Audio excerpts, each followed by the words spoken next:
Doctor Ambedkar मर रहा है, संविधान निर्माता बाबा साहब डॉक्टर अम्बेडकर मर रहा है, संविधान निर्माता बाबा साहब डॉक्टर अम्बेडकर मर रहा है, संविधान दिवस जिंदाबाद, संविधान दिवस जिंदाबाद, संविधान दिवस जिंदाबाद, डॉक्टर अम्बेडकर मर रहे हैं,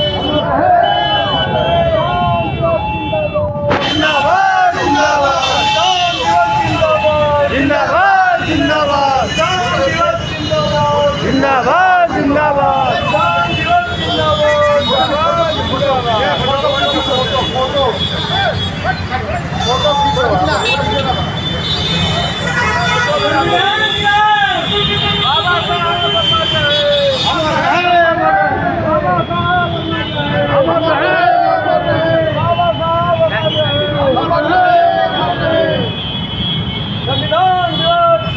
जिंदाबाद, जिंदाबाद जिंदाबाद, जिंदाबाद चाहते हैं इस प्रस्तावना को सरकार लागू करे। जिस तरह से हमें अभी पता चला है कि हमारी जो उद्देश्य है जिसमें हम लोगों को सामाजिक और राजनीतिक और इसमें कुछ संशोधन की बात आ रही थी, जिसको सुप्रीम कोर्ट ने आज ही नकार दिया है कि किसी भी पहलू पर संशोधन संविधान का नहीं किया जाएगा।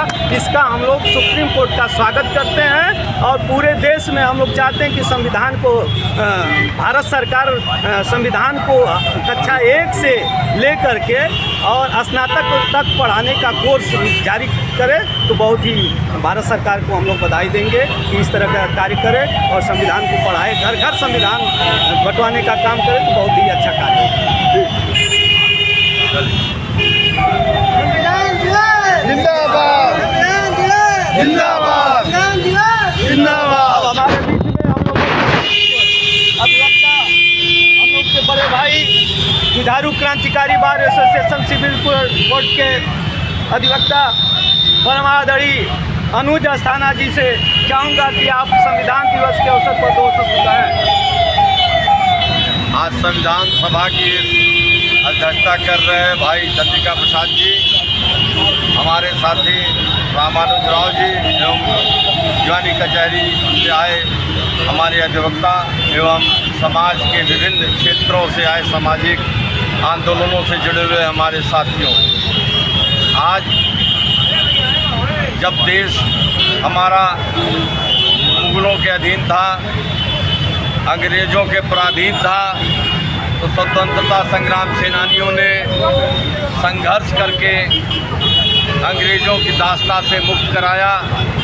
यह देश एक नियम कानून से चले, उसके लिए संविधान सभा की कमेटी गठित की गई, जिसमें समाज के विभिन्न क्षेत्रों के विद्वान लोग रहे और सामाजिक विषमता को लेकर के, आर्थिक विषमता को लेकर के, शैक्षिक विषमता को लेकर के सारे विभिन्न पहलुओं पर विचार करके बाबा साहब अम्बेडकर जी ने इनको एक सूत्र में पिरोकर संविधान का रूप दिया। और आज हम गर्व से कह सकते हैं कि बाबा जी ने जो हमें संविधान दिया है, उससे सामाजिक विषमता धीरे धीरे ही सही लेकिन दूर हो रही है। वह दिन भी दूर नहीं कि भारत से जो सामाजिक विषमता थी, जिससे देश ये पिछड़ा हुआ था, आगे चल कर के देश मजबूत होगा। सभी एक साथ एक धागे में पिरोए जाएंगे। जहाँ तक बाबा साहब की बात की है, बाबा साहब ने जहाँ दलितों के उत्थान की बात की, वहीं महिलाओं के भी उत्थान की बात की। महिलाओं को भी उसी श्रेणी में माना था, महिलाओं को भी आज़ादी दी है। हम उन बहनों से भी कहना चाहते हैं, माताओं से कहना चाहते हैं कि बाबा भीमराव जी के बताए रास्ते पे चलें और संविधान को अंगीकार करें। और सबसे बड़ा पूजनीय जो ग्रंथ हमें दिया है देश के लिए, गीता कुरान से ऊपर उठ कर दिया है, वह संविधान दिया है। हम संविधान को अंगीकार करते हैं, हम संविधान के रास्ते पर चलने वाले हैं, हम संविधान की बात करते हैं। आज संविधान दिवस है, इस पर बाबा साहब को मैं अपने जो हम लोग को संविधान दिया है, इसलिए मैं उनके प्रति श्रद्धा श्रद्धांजलि अर्पित करता हूँ। जय भीम, जय भारत, जय। मैं इसी कार्यक्रम को आगे बढ़ाते हुए हमारे बीच में परम आदरणीय अविनाश प्रजापति एडवोकेट हमारे राष्ट्रीय सचिव अभी राष्ट्रीय अम्बेडकर महासभा के बनाए गए हैं। मैं उनको आभार व्यक्त करते हुए मैं कहूँगा कि 2 शब्द आप भी आज के इस अवसर पर अपनी बात रखें। सबसे पहले संविधान दिवस के कार्यक्रम की अध्यक्षता कर रहे आदरणीय चंद्रिका प्रसाद भारती जी और यहाँ उपस्थित सभी हमारे अधिवक्ता बंधु, सामाजिक कार्यकर्ता, आप सभी को मैं संविधान दिवस की हार्दिक शुभकामनाएं देता हूँ। साथियों, संविधान ने हमको बहुत सारे अधिकार दिए हैं। उनके मूल अधिकारों में शिक्षा, स्वास्थ्य और भी तमाम चीज़ें हैं जो ये सरकार आज की तारीख में हमसे छीनने का काम कर रही है। और इसी क्रम में इन लोगों ने एक सुप्रीम कोर्ट में जो है विवाद दायर किया था, जिसमें संविधान की मूल संरचना को जो है कि ये लोग समाप्त करने के फिराक में थे। लेकिन कल जो है सुप्रीम कोर्ट ने जो आदेश दिया है, इसमें जो सामाजिक और धर्मनिरपेक्ष शब्द जोड़े गए हैं, इसको जो है कि हमारी जनता ने अंगीकार कर लिया है। 44 साल बाद इस पर कोई आपत्ति करने का कोई औचित्य नहीं बनता है। सुप्रीम कोर्ट के इस आदेश का हम जो है सम्मान करते हैं, स्वागत करते हैं और आप सभी लोगों को बधाई देते हैं कि इस लड़ाई में हमारे जिन अधिवक्ताओं ने वहाँ पर सुप्रीम कोर्ट में इसके खिलाफ जो है कि अपनी लड़ाई लड़ी, हमारे लिए आवाज़ बुलंद की, वो भी सभी बधाई के पात्र हैं। और इसी प्रकार हम लोग जो है कि अपने संविधान की रक्षा के लिए हमेशा निरंतर जो है कि प्रयासरत रहेंगे, संगठित होकर के संघर्ष करते रहेंगे और संविधान को हर हालत में जो है अपने खून से जहाँ तक भी हो सकेगा उससे भी सूचित कर करके इसकी रक्षा करेंगे। बहुत बहुत आभार व्यक्त करता हूँ। संविधान दिवस आज के संविधान दिवस के अवसर पर 2 शब्द कहें। रामानुज, आज इस संविधान सभा पे उपस्थित आप सभी अधिवक्ता बंधु, साथ ही समस्त देशवासियों को संविधान दिवस के शुभकामना देते हुए आगे हम ये कहना चाहते हैं कि सुप्रीम कोर्ट द्वारा जो निर्णय लिया गया है कि संविधान की देश का जो है सही है, उसमें किसी प्रकार का छेड़छाड़ नहीं किया जाएगा। ठीक इसी प्रकार से हम निवेदन करते हैं माननीय सुप्रीम कोर्ट से कि जो सिलेबस की बात आई है केवल संविधान। आप सभी को जय हिंद। मेरा नाम डॉक्टर बुद्ध सागर गौतम है और मैं राष्ट्रीय अम्बेडकर महासभा का राष्ट्रीय महासचिव हूँ, जो संगठन का काम देखता हूँ। और आज सभी लोगों को भारतीय संविधान दिवस की ढेर सारी बधाई और मंगल कामनाएं प्रेषित करता हूँ। आज का दिन बहुत ही प्यारा दिन है। आज के दिन हम सभी लोगों को अपने भारत की मान मर्यादा, सम्मान, गौरव को बढ़ाने के लिए और भारतीय संविधान के प्रति हम सभी लोगों को आदर सम्मान ज्ञापित करना होगा। भारतीय संविधान के अनुसार ही हम सभी को अपना व्यवहार लोगों के बीच में डालना चाहिए और सदैव अपने देश की उन्नति और प्रगति के लिए अपना महत्वपूर्ण योगदान देते रहना चाहिए, जिससे हमारा पूरा देश पूरी दुनिया में फिर से एक बार खुशहाल बने और आगे बढ़ता रहे। यही हमारी मंगल कामना है पूरे भारतवासियों के लिए। भवतु सब मंगलम रखन्तु सब देवता, सब उद्धान भावेन सदा सुखी भवन्ते। भवतु सब मंगलम रखन्तु सब देवता, सब धम्मान भावेन सदा सुखी भवन्ते। भवतु सब मंगलम रखन्तु सब देवता, सब संघान भावेन सदा सुखी भवन्ते। आप सभी का मंगल और कल्याण हो। जय भीम, जय भारत, जय संविधान। सभी के समक्ष हमारे अध्यक्ष जी के द्वारा संविधान का वाचन किया जाएगा, जिसको हम सभी लोग स्वीकार करेंगे और दोहराएंगे। तो अध्यक्ष जी से निवेदन करता है कृपया हम सभी को भारतीय संविधान के उपदेश का ग्रहण कराने का कष्ट करें। आदरणीय अध्यक्ष, हम भारत के लोग भारत को एक संपूर्ण प्रभुत्व संपन्न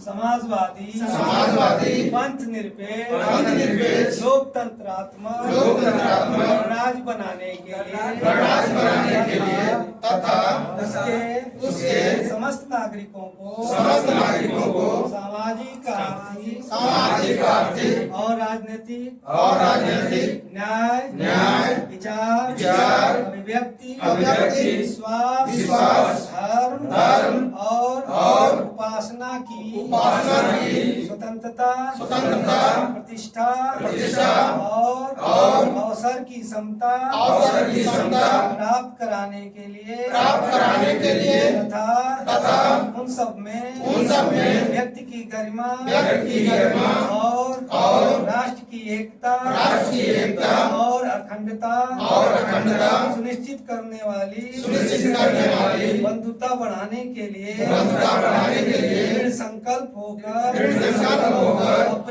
अपनी इस संविधान सभा में आज तारीख 26 नवंबर 1949 की नित्य मार्गशीर्ष शुक्ला सप्तमी संवत 2006 विक्रमी को तत्व द्वारा संविधान को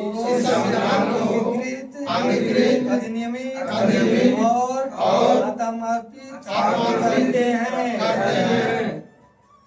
बहुत बहुत धन्यवाद आप सभी का। फोटो बनाइए।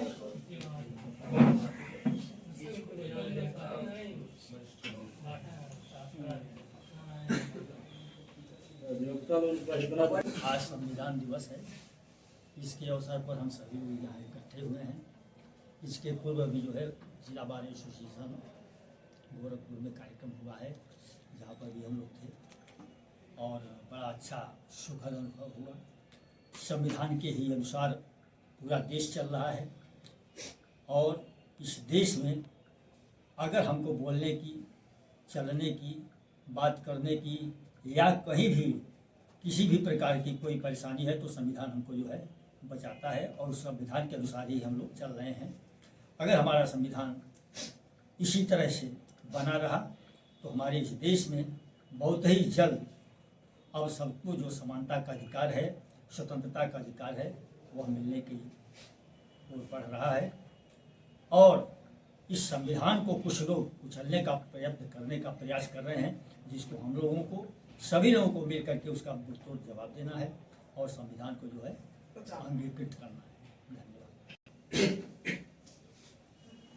आज हम लोग संविधान दिवस को संकल्प दिवस के रूप में बाबा साहब डॉक्टर भीमराव अम्बेडकर चौराहा गोरखपुर में मनाया गया।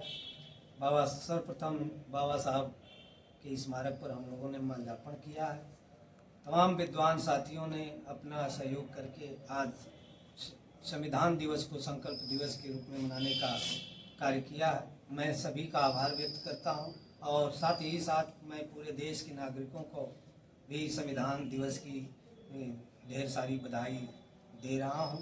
और आज संविधान दिवस के अवसर पर राष्ट्रीय अम्बेडकर महासभा का ये आयोजन हुआ है, जिसमें हम लोग बहुत ही गौरवान्वित महसूस हुआ है कि आज हम लोग इस देश की उद्देशिका को पढ़ने का काम किए हैं। और जो लोकतांत्रिक व्यवस्था संविधान के द्वारा दिया गया है, कार्यपालिका, न्यायपालिका और व्यवस्थापिका, वह वास्तविक रूप से जो संविधान के मूल अधिकार हैं, जो व्यवस्थाएं करने की बात कही गई है, लेकिन वर्तमान की जो केंद्र की सरकार है वह खरे नहीं उतर रही है। अभी अखबार के माध्यम से पता चला है कि संविधान को के उद्देशिका को किस तरह से तोड़ मरोड़ करके समाप्त करने का जो षड्यंत्र किया गया था, जिसको सुप्रीम कोर्ट ने एक अपना आज आदेश पारित किया और कहा कि नहीं, किसी भी प्रकार के संविधान के उद्देशिका को किसी भी प्रकार से नुकसान नहीं करने दिया जाएगा। ये मैं सुप्रीम कोर्ट का बहुत बहुत बधाई देता हूं कि सुप्रीम कोर्ट ने आज जो याचिकाएं की गई थी संविधान की उद्देशिका को खत्म करने की और संशोधित करने की, वह अच्छा जनादेश देश हित में किया है। इसलिए मैं पुनः सुप्रीम कोर्ट को बधाई देता हूं।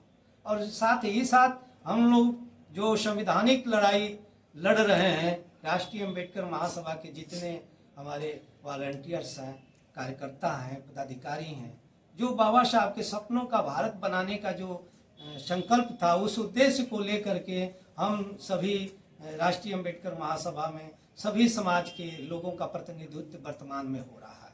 जो माननीय कांशीराम साहब कहा करते थे कि 1585 का हिस्सा है, इस देश की धन धरती बंटनी चाहिए, रोजगार मिलना चाहिए, शिक्षा मिलना चाहिए, उसी उद्देश्य को लेकर के राष्ट्रीय अम्बेडकर महासभा खड़े उतर रही है और गांव-गांव, शहर-शहर, मोहल्ले-मोहल्ले तक चल करके अपने बहुजन महापुरुषों को, जो उनका उद्देश्य था, जो समाज के प्रति उनका संघर्ष था, जो उनकी कुर्बानियां थी, वो सारे महापुरुषों को, एससी, ओबीसी और माइनॉरिटी के महापुरुषों को राष्ट्रीय अम्बेडकर महासभा ने एक कैलेंडर के माध्यम से उनको पुरोधा है और पिरोया है, उनके उद्देश्य को समाज में उतारने का काम कर रही है। और निश्चित रूप से शिक्षा पर भी विशेष रूप से राष्ट्रीय अम्बेडकर महासभा काम कर रही है। इसलिए मैं पुनः आज आप सभी लोगों को संविधान दिवस के अवसर पर आभार व्यक्त करते हैं और कहते हैं, इस देश की सरकार से मांग करते हैं कि कक्षा 1 से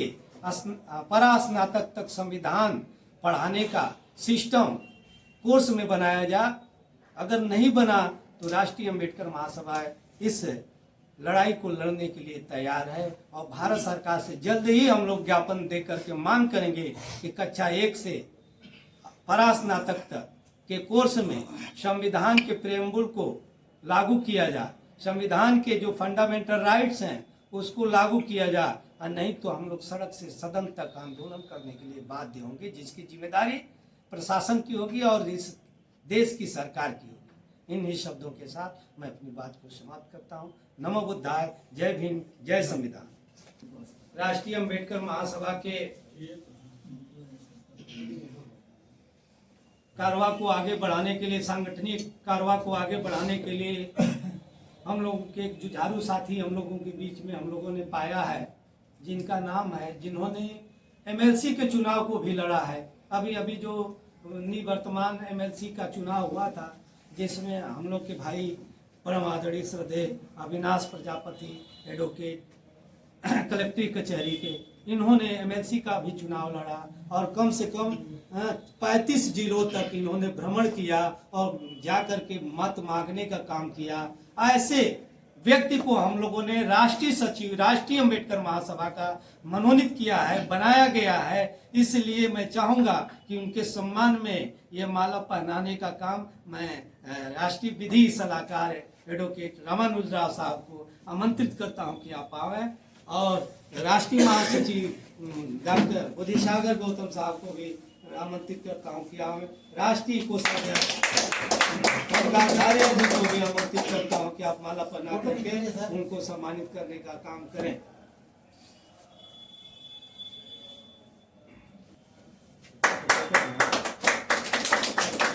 सब लोग खड़ा होकर एक ग्रुपिंग। उत्तरी प्रयोगशाला में 201 नंबर में आइए सर, इधर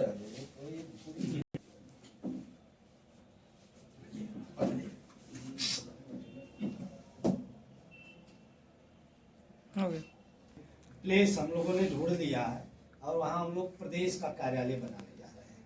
और उस कार्यालय तो रहेगा ही, लेकिन हम लोग उसको शिक्षा से जोड़ने के लिए हम लोग जय भीम कोचिंग सेंटर भी उसका नाम देंगे। प्रदेश कार्यालय राष्ट्रीय अम्बेडकर महासभा और जय भीम कोचिंग सेंटर का नाम हम लोग देने जा रहे हैं कि इस इलाके में नौसड़ और गोरखपुर शहर से लेकर के निःशुल्क बच्चों की पढ़ाई की व्यवस्था, कम शुल्क में, सबसे सस्ते दर में, कुछ एक नॉमिनेशन शुल्क ले करके उनको प्रशिक्षित किया जाए। अपने एससी, ओबीसी और माइनॉरिटी के जो भी स्टूडेंट हैं, बालक बालिका हैं, तो इस तरह का हम लोग 3 जनवरी को यह कार्यक्रम फिक्स होगा गोरखपुर में। सावित्रीबाई फुले के जन्मदिन पर उस कार्यालय का उद्घाटन किया जाएगा और वहाँ जो भी आप सहयोग देना चाहेंगे उसमें बांस, बल्ली वगैरह जो भी कुछ देना चाहेंगे, कुर्सी देना चाहेंगे, टेबल देना चाहेंगे, क्योंकि वहाँ हम लोग कार्यालय बनाना चाहते हैं। और ये जितने कार्यक्रम हम लोगों का है, हम लोग अगर एक जगह सेंट्रलाइज हो जाएंगे तो वहीं हम लोग हमेशा विचार गोष्ठी, कार्यक्रम, मीटिंग करते रहेंगे। हम लोगों का एक निजी कार्यालय होगा और वो हम लोगों के बीच में उपस्थित हैं, जो दान स्वरूप कार्यालय का प्लेस दे रहे हैं आदरणीय पुरुषोत्तम बहुत जी इनके वहीं सटे हुए बाबा साहब का पार्क है, डॉक्टर अम्बेडकर पार्क वहीं अररिया में सटा हुआ। वो दोनों चीज फायदा हो जा रहा है कि हम लोग जो भी कार्यक्रम और मीटिंग करेंगे वहाँ सब कुछ हम लोगों को उपलब्ध हो जाएगा, स्टैचू भी मिल जाएगा, खोजना भी नहीं पड़ेगा। लेकिन हम लोग जो बाबा साहब ने 3 मूल बातें कहा था, शिक्षा, संगठन और संघर्ष, ये 3 बातों पर हम लोग अगर काबू हो गए तो बहुत बड़ा काम हो जाएगा। क्योंकि गोरखपुर में मंडल में सैकड़ों की संख्या में सामाजिक संगठन भगवान बुद्ध और बाबा साहब के नाम पर बना है, लेकिन किसी ने इस तरह का काम अब तक नहीं किया है जो राष्ट्रीय अम्बेडकर महासभा के पदाधिकारी लोग कर रहे हैं। अभी अभी 20 अक्टूबर को आपने देखा होगा कि 270 बच्चों को सम्मानित किया गया, साइकिल 2 साइकिल देकर, 2 घड़ी देकर, 4 बैग देकर के सम्मानित किया गया और सारे बच्चों को सम्मानित किया गया। ये नहीं कि किसी बच्चों को कोई हताश होकर के गया कि हमने कम नंबर पाया है या अधिक नंबर पाया है। सबको हम लोगों ने मेडल दिया, प्रमाण पत्र दिया और माला दिया और माला पहना करके उनको सम्मानित किया गया। इसलिए हम लोग वास्तविक रूप से बाबा साहब के सपनों के भारत बनाने के लिए हम लोग चल रहे हैं और चलेंगे। आप सभी का सहयोग मिला तो ये संगठन बहुत बड़े पैमाने पर होगा। और राष्ट्रीय जो अधिवेशन होने हैं वह कुशीनगर जिले में होने हैं, उसकी भी तैयारियां चल रही है। वो फरवरी या मार्च के फर्स्ट वीक में कुशीनगर में हो सकती है। तो इस पर भी हम लोग काम कर रहे हैं कि अब जिला बदल करके भी संगठन का काम हम लोग बढ़ा रहे हैं। तो बहुत ही अच्छा रहेगा कि आप लोग जो भी सहयोग करें, अपने साथियों को जोड़ने का काम करें, अधिक से अधिक मेंबर बनाने का काम करें, काफिला को बड़ा करिए। हम लोग कहीं भी किसी के साथ जुल्म ज्यादती अन्याय किसी के साथ नहीं होने दिया जाएगा, चाहे वो महिला हो, चाहे पुरुष हो, चाहे ओबीसी के लोग हों, चाहे एससी के लोग हों, चाहे किसी भी समाज के लोगों के साथ अगर अन्याय और जुर्म होता है तो राष्ट्रीय अम्बेडकर महासभा सड़क पर उतरने का काम करेगी। इन्हीं शब्दों के साथ मैं अपनी बात को समाप्त करता हूँ। नमस्कार, जय भीम, जय। मैं ब्रिजलाल रेलवे हॉस्पिटल में एज अ योग प्रशिक्षक के पद पे हूँ और भैया से हमारी मुलाकात हुई। 201 नंबर बता दीजिएगा। जय भीम साथियों, आज संविधान दिवस की हार्दिक शुभकामनाएं। और आज संविधान दिवस हम लोगों ने मनाया बहुत ही सफलतापूर्वक, बहुत ही अच्छा लगा। और हमारा जो अपना सोच है कि हमारे समाज में जो संविधान है वो तो आजकल लगभग में 50% लोग जान रहे हैं, अभी इसकी जागरूकता बाकी है। तो हम लोग का ये उद्देश्य होना चाहिए कि जो पढ़े लिखे शिक्षित समाज हैं वो गांव में जाकर के जो बच्चे पढ़ रहे हैं उनको संविधान के बारे में बताएं, क्योंकि संविधान अगर जिनको पता हो जाएगा तो हमें लगता है कि शोषण से बच जाएगा। क्योंकि आज हमें कुछ पता नहीं है, हमारे हक अधिकार कहाँ मिलेंगे, कैसे मिलेंगे, हमें पता नहीं है। आप थाने पे जाते हैं, क्या करना चाहिए क्या नहीं करना चाहिए आपको पता ही नहीं है, कौन सी धारा लग रही है, कैसे हम उससे बच सकते हैं, ये पता नहीं है। तो हम लोगों को ये प्रयास करना चाहिए, जो हमारे समाज के पढ़े लिखे बुद्धिजीवी लोग हैं, कि अपने समाज में जाएं और बाबा साहब के जो संविधान है वो भारत का सबसे बड़ा ग्रंथ है, पवित्र ग्रंथ है, उसको हमारे समाज के जो पढ़े लिखे बच्चे हैं उनको बताएं और उनके हक अधिकार के बारे में बताएं। मैं ब्रिजलाल योग प्रशिक्षक रेलवे हॉस्पिटल में और हमारी एक संस्था है वसुधैव कुटुंबकम फाउंडेशन, जिसके तहत हम अभी 2 वर्षों से अपने, जैसे कि बाबा साहब ने कहा था कि अगर पढ़ लिख लेना तो एक बार अपने बस्तियों की तरफ जरूर जाना। आज वो चीज़ें हमारे समाज में बहुत कम हो रही हैं, जिसके वजह से हमारे समाज के लोग पिछड़ते जा रहे हैं। बाबा साहब ने इसीलिए शायद कहा था कि हमें पढ़े लिखे लोगों ने धोखा दिया, क्योंकि पढ़े लिखे लोग हम अपने जो है कि समाज को छोड़ करके वो जो आगे समाज जा रहा है उसकी तरफ दौड़ने लगते हैं। मेरा संगठन जो वसुधैव कुटुंबकम फाउंडेशन है ये शिक्षा के तरफ अग्रसर है। इसमें चाइल्ड एजुकेशन पे ज़्यादातर जोर दिया जा रहा है और इसमें गांव-गांव में हमारा उद्देश्य है, संस्था का उद्देश्य है कि गांव में जो छोटे बच्चे हैं जिनकी आर्थिक स्थिति बहुत कमज़ोर है उनको जो है कि निःशुल्क पाठ्य सामग्री के साथ उनको शिक्षा प्रदान की जाए। Thank you. इसके साथ सम्मानित साथियों, आप सभी का हार्दिक स्वागत करता हूं। आज भारतीय संविधान दिवस हम सभी लोग पूरे देश में बहुत ही हर्षोल्लास के साथ मना रहे हैं, जिसके सापेक्ष हमारा राष्ट्रीय अम्बेडकर महासभा भी बहुत ही धूमधाम से मना रहा है। तो सबसे पहले आप सभी को संविधान दिवस की ढेर सारी बधाई और मंगल कामनाएं प्रेषित करता हूं। मैंने आज अभी लिखा है, कुछ शेर लिखा है गजल के रूप में, आप सबके सामने मैं प्रस्तुत करना चाहता हूं। उम्मीद करता हूं आप सभी को पसंद आएगा और आप सबका आशीर्वाद प्यार। दिए को जलाओ सभी, ज्ञान रूपी दिए को जलाओ सभी, तम सभी दूर दिल के मिटाओ सभी, ज्ञान रूपी दिए को जलाओ सभी, तम सभी दूर दिल के मिटाओ सभी। विश्व भर में उजाला अगर चाहते, विश्व भर में उजाला अगर चाहते, दीप बनकर खुद ही जगमगाओ सभी। विश्व भर में उजाला अगर चाहते, दीप बनकर खुद ही जगमगाओ सभी। हम सभी की तरक्की है जिसमें निहित, हम सभी की तरक्की है जिसमें निहित, संविधान को पढ़ो जी पढ़ाओ सभी। हम सभी की तरक्की है जिसमें निहित, संविधान को पढ़ो जी पढ़ाओ सभी। संविधान में कमी कुछ नहीं जान लो। आज बहुत सारे जो देश विरोधी लोग हैं, भारतीय संविधान के विरोधी लोग हैं, हमारे संविधान में बहुत सारी कमियां निकाल करके उसमें प्रत्याहार करते हैं और अपमानित करने का काम करते हैं। उन लोगों को मैं बताना चाहता हूं, संविधान में कमी कुछ नहीं जान लो, संविधान में कमी कुछ नहीं जान लो, आप खुद ही को सुधारो सभी।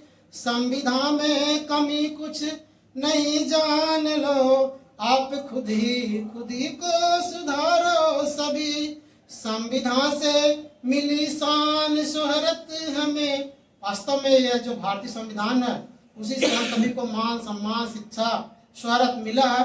हमारे भारतीय संविधान का देन है और हमारे भारतीय संविधान निर्माता बाबा साहब डॉक्टर भीमराव अम्बेडकर जी का देन है, जिनको आज हम लोग नमन करते हैं, सशक्त नमन करते हैं। उनका जो ये बड़ा उपकार है कभी नहीं भूलेंगे।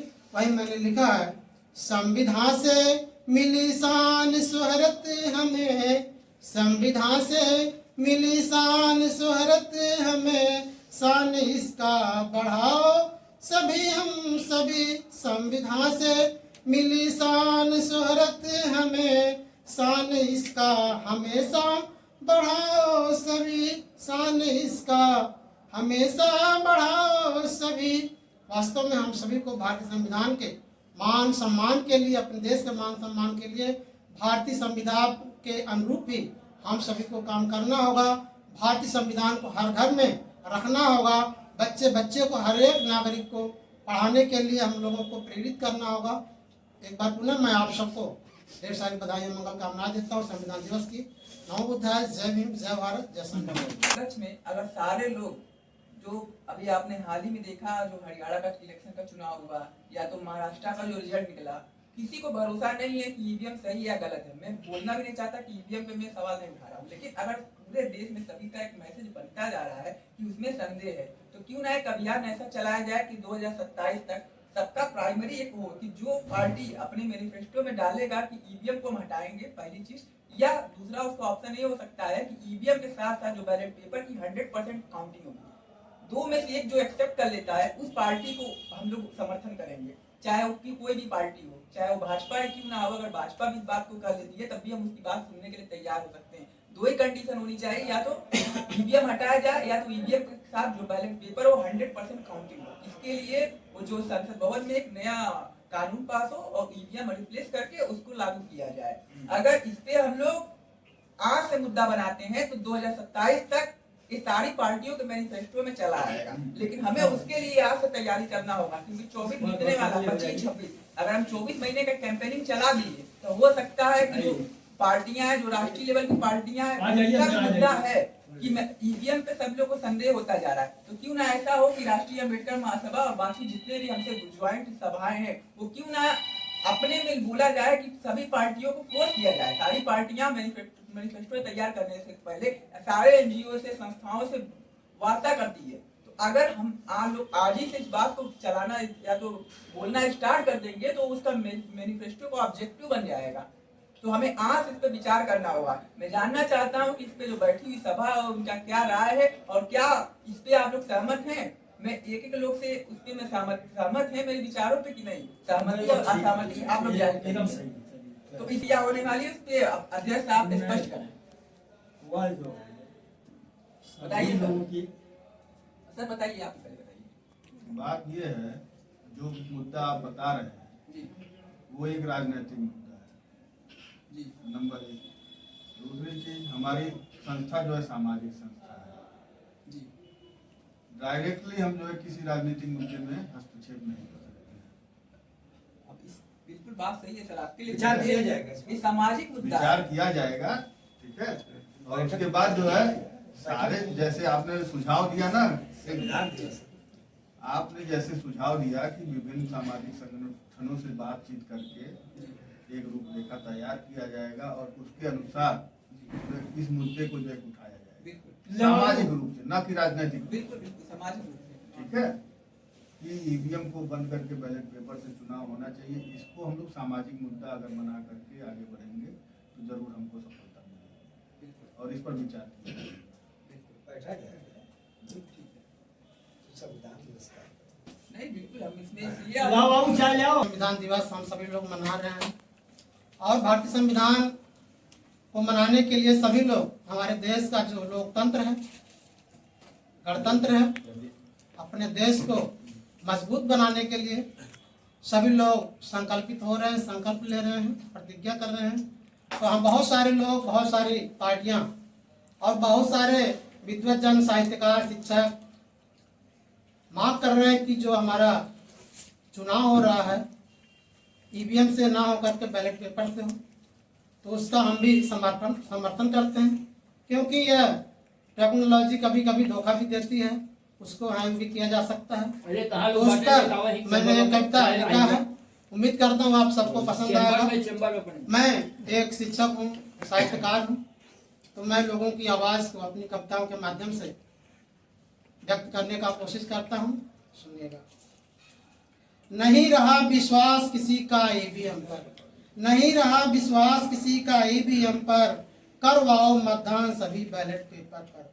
नहीं रहा विश्वास किसी का ईवीएम पर, करवाओ मतदान सभी बैलेट पेपर पर। ईवीएम से वोट करें सब हेरा फेरी, ईवीएम से वोट करें सब हेरा फेरी, पल में करते काम नहीं लगती है देरी। ईवीएम से वोट करें सब हेरा फेरी, पल में करते काम नहीं लगती है देरी।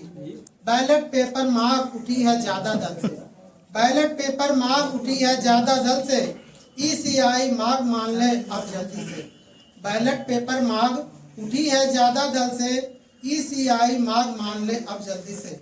लोकतंत्र कमजोर हुआ है ईवीएम से, लोकतंत्र कमजोर हुआ है ईवीएम से, करिए अब मजबूत इसे बैलेट पेपर से। लोकतंत्र कमजोर हुआ है ईवीएम से, करिए अब मजबूत इसे बैलेट पेपर से। विकसित है जो देश वहाँ बैलेट लागू है, जो भी देश हमारे विकसित है वहाँ पर बैलेट पेपर लागू है, ईवीएम से चुनाव नहीं हो रहा है। वही मैंने लिखा है, विकसित है जो लोग वहाँ बैलेट लागू है, विकसित है जो देश वहाँ बैलेट लागू है, कहते बड़ा खराब ईवीएम बेकाबू है। वहाँ के लोग कहते हैं कि ईवीएम बहुत बेकाबू है, ईवीएम पर नियंत्रण नहीं रह जाता और यह बेकाबू है, इसको कोई भी हैंग कर सकता है, टैंपर कर सकता है। वही मैंने लिखा है, विकसित है जो लोग वहाँ बैलेट लागू है, विकसित है जो देश वहाँ बैलेट लागू है, कहते बड़ा खराब ईवीएम बेकाबू है। तो बतलाओ यहाँ ईवीएम क्यों लागू है, तो बतलाओ यहाँ ईवीएम क्यों लागू है, बैलेट पेपर आज भला क्यों ना लागू है।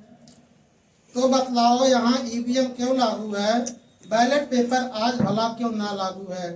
जनता का विश्वास बना है बैलेट पेपर, जनता का विश्वास बना है बैलेट पेपर, करते ना विश्वास कभी ईवीएम पर। चोरों का सरदार बना है शासक देखो, चोरों का सरदार बना है शासक देखो, कहती जनता उसे नहीं ज्यादा तुम देखो। चोरों का सरदार बना है शासक देखो, कहती जनता उसे नहीं ज्यादा तुम देखो। करके चोरी वोट बने बैठे हो शासक, करके चोरी वोट बने बैठे हो शासक, बैलेट पेपर लागू करो देख लो बहुजन ताकत। करके चोरी वोट बने बैठे हो शासक, बैलेट लागू करो देख लो बहुजन ताकत। मैं कभी हूँ आवाज देश का हित लिखता हूँ, मैं कभी हूँ आवाज देश का हित लिखता हूँ। धन का मुझको लोभ नहीं मैं ना बिकता हूँ, धन का मुझको लोभ नहीं मैं ना बिकता हूँ। बहुत बहुत धन्यवाद। ये बैलेट पेपर का मांग नहीं करते हैं जिसमें ज़्यादातर जनता मांग कर रही है। बहुत बहुत धन्यवाद साथियों। मैं अविनाश प्रताप प्रजापति एडवोकेट, पूर्व MLC प्रत्याशी गोरखपुर फैजाबाद स्नातक खंड एवं राष्ट्रीय सचिव राष्ट्रीय अम्बेडकर महासभा।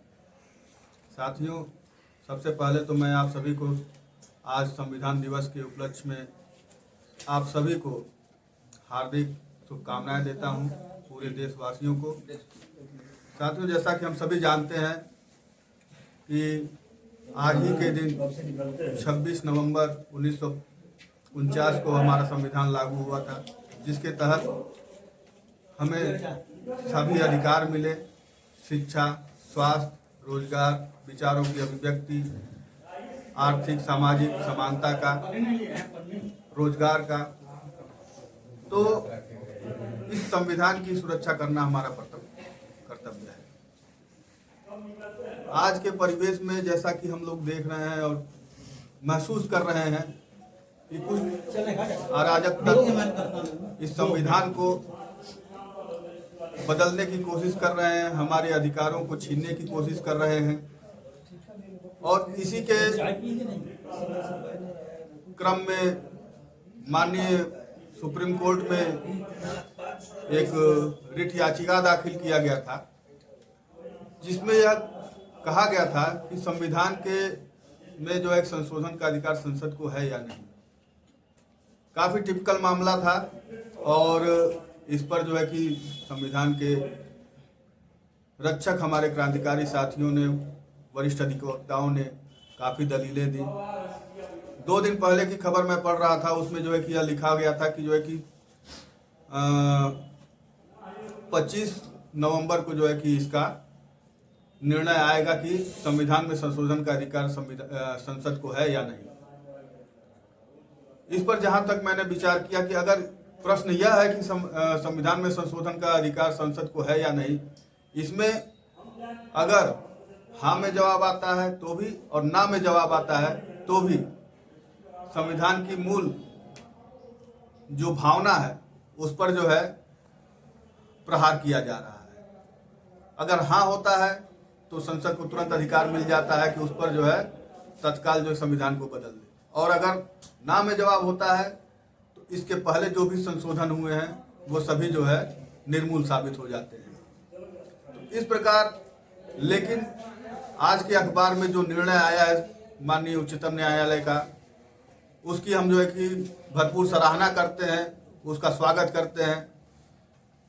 उसमें साफ साफ शब्दों में यह लिखा गया है कि संविधान की जो प्रस्तावना है उसमें धर्मनिरपेक्षता और समाजवादी जो शब्द ऐड किया गया है वो संविधान की मूल भावना को कहीं से भी जो है कि आहत नहीं करती है, वह मूल भावना को बरकरार रखती है।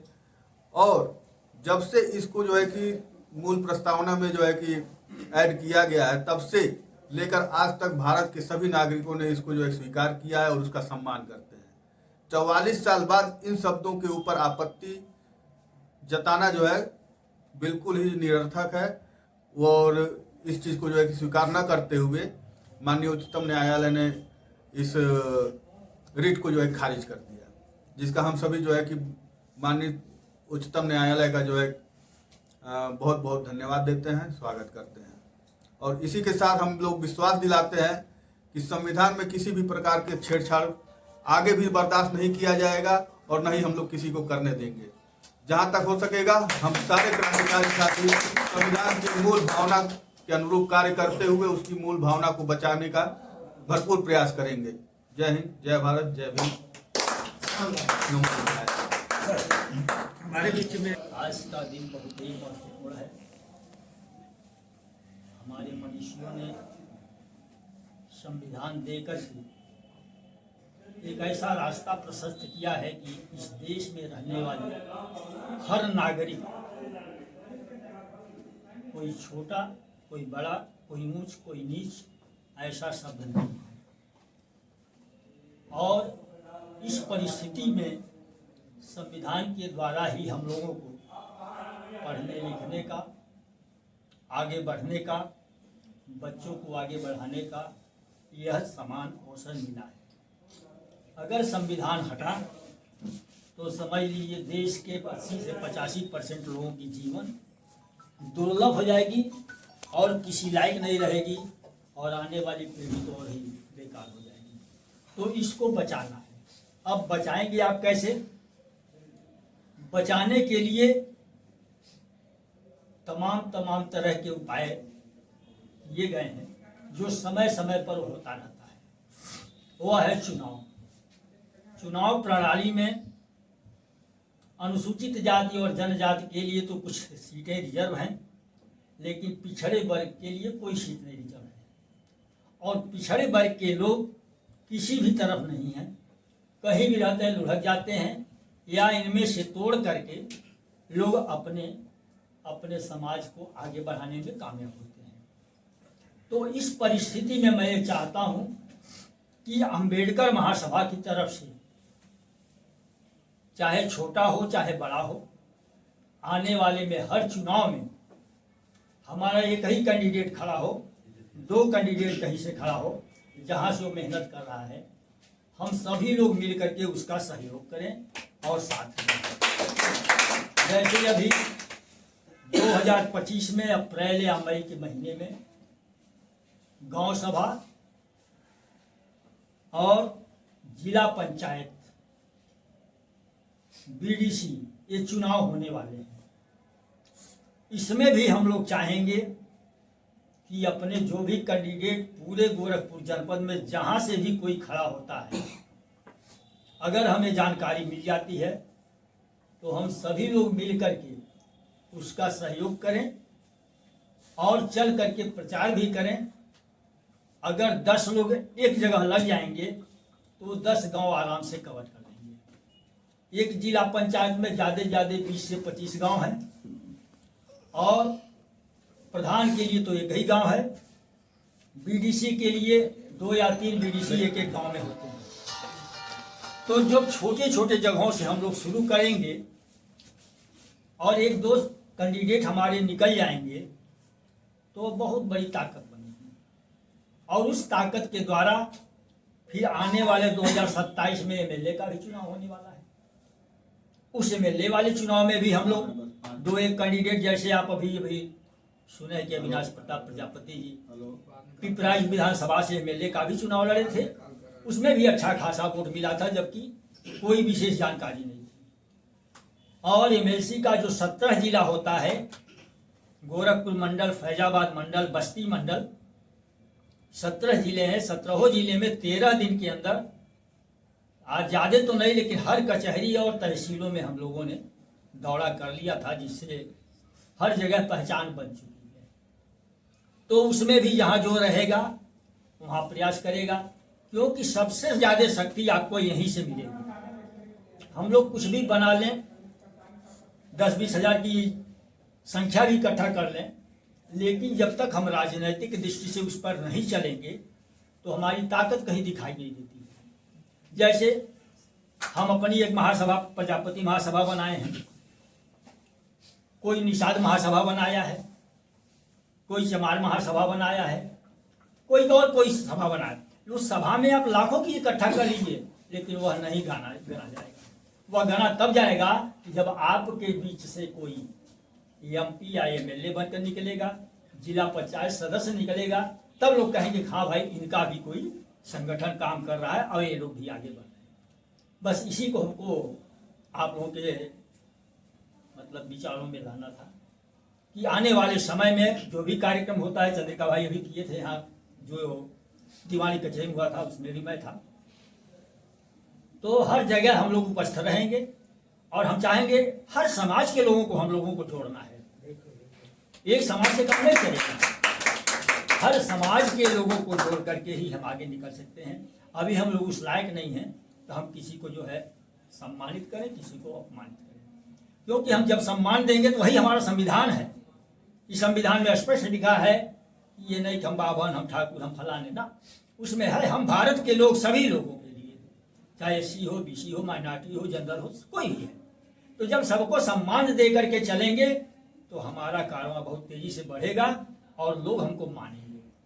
इसमें जब कांशीराम जी आए थे सन 1986 में, सबसे पहले यही हमारा अनुमान है कि नवंबर या दिसंबर का महीना रहा होगा, ठंडक थी, गाड़ी आई चली गई। वहां पर 4 लोग थे, आप जान लीजिए आज कौन कौन लोग थे।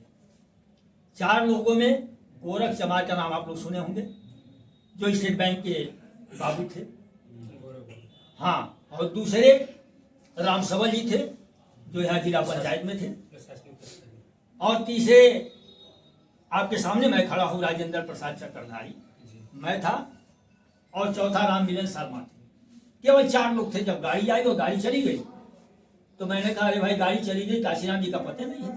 तो मेरे बगल में ही पाया पकड़ करके खड़े थे, जो मैं कहा तुरंत हाथ मिलाए। कानपुर में सन 85 में मैं देखा था। अब सब लोग मिल गए, अरे भाई काशीराम साहब आ गए, और रिक्शे पर बैठ करके हम लोग सबसे पहले लाल डिग्री गए। वहां पर जो अपने लोग थे विद्यार्थी, न नाश्ता न पानी, लगभग 1 बजे रात तक वो कहते रहे, कहे कोई भी समस्या हो बता दो। अब जब सब लोग सुन लिए तो कोई समस्या ही नहीं।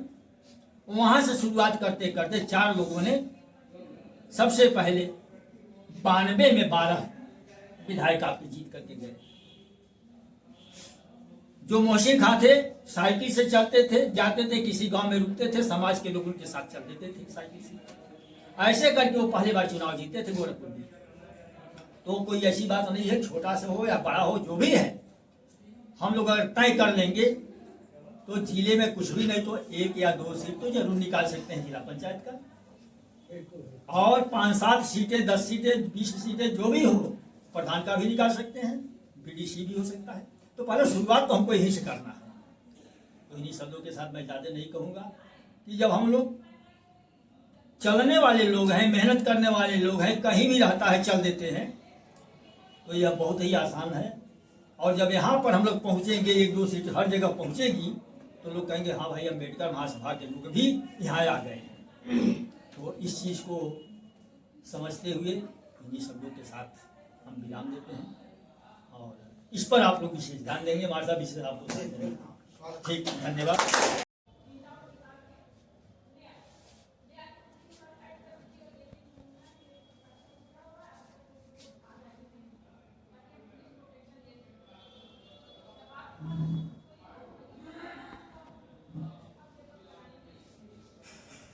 इस पर फोकस कीजिए। सीएम साहब फोटो खींच लीजिए। तो संविधान नजदीक आइए।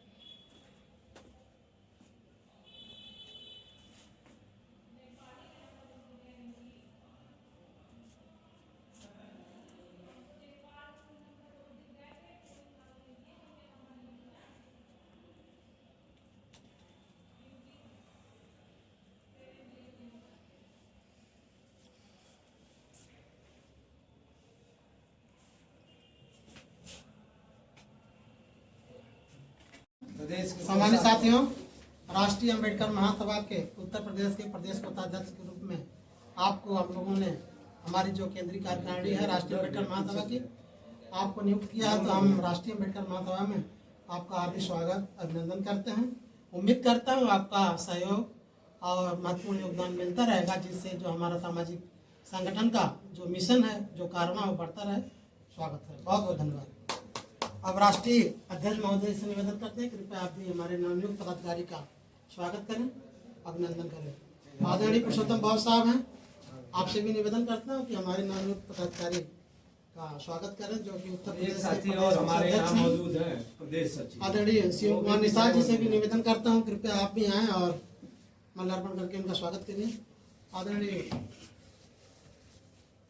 शिव कुमार निषाद जी, बहुत बहुत स्वागत है आपका, अभिनंदन। सभी कार्यक्रम में आपका उपस्थिति बना रहे, ऐसा उम्मीद इसके बाद सुरेश जी हैं, हम लोग के हमारे मित्र हैं सुरेश। हार्दिक स्वागत है सर। चलिए हमारा प्रधान स्वागत है। बहुत बहुत स्वागत है, हार्दिक अभिनंदन। उम्मीद करता हूँ आपका सहयोग मिलता रहे निरंतर, बढ़ चढ़कर भाग लेते हैं। बहुत बहुत स्वागत है राष्ट्रीय अरे वो हमारा बहुत बहुत स्वागत है सर।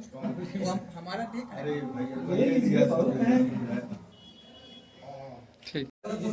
भैया इधर से और कोई सचिव छूट नहीं रहा है, बाकी लोगों में तो हो चुका है। तो और हो जाओ मंडल अध्यक्ष। बहुत बहुत स्वागत है सर। जैसे आपका काम करिए ना, हार्दिक अभिनंदन। घूमते रहते हैं। जिले की कमान को आप संभालते रहिए, हो जाए निरंतर आप सक्रिय रहें। बहुत बहुत स्वागत बनाइए।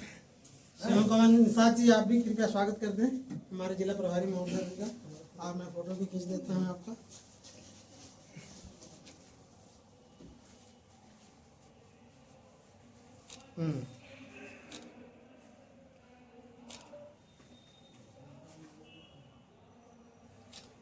शानदार। आदरणीय पुरुषोत्तम बहुत जी से भी निवेदन करता हूँ, कृपया आप भी माल्यार्पण करके उनका स्वागत करें। और लंबी उम्र जिए, हम लोगों को आशीर्वाद ऐसे देते रहे, कुछ सामाजिक गतिविधियां बनी रहे। चलिए, ये कार्यक्रम होगा।